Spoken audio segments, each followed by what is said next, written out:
when I went to China. In my last visit, I went there at the Olympic Games in 2008. And I'd expected, as I met with people, that I'd find a lot of dissatisfaction and that people quietly would be expressing a great longing for freedom.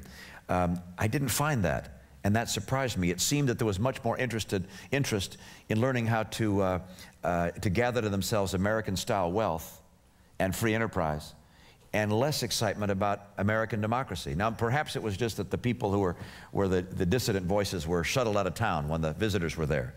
And that's entirely possible. And there are a lot of people in jail that can't have their voices spoken and heard. But it was interesting. I make mention of the fact that at the opening ceremonies, for instance, this is just a small anecdote, but at the opening ceremonies, you have tens of thousands of Chinese there, and they introduce Hu Jintao, and it's all cheers, no boos.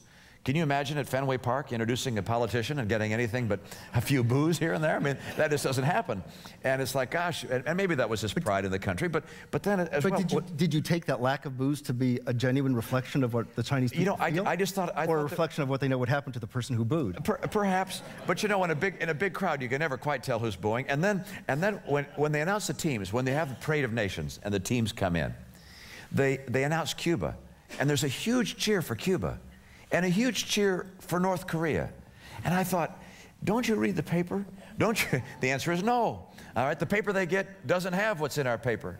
It is censored. You watch CNN over there, and they black out certain shows and certain comments. That's CNN. Can you imagine what they do to Fox? I mean, so what they're seeing, what they're hearing is not what the world is seeing. And as a result, they have a very warped view, a very biased view about what's happening in the world. And now, what do I ultimately believe?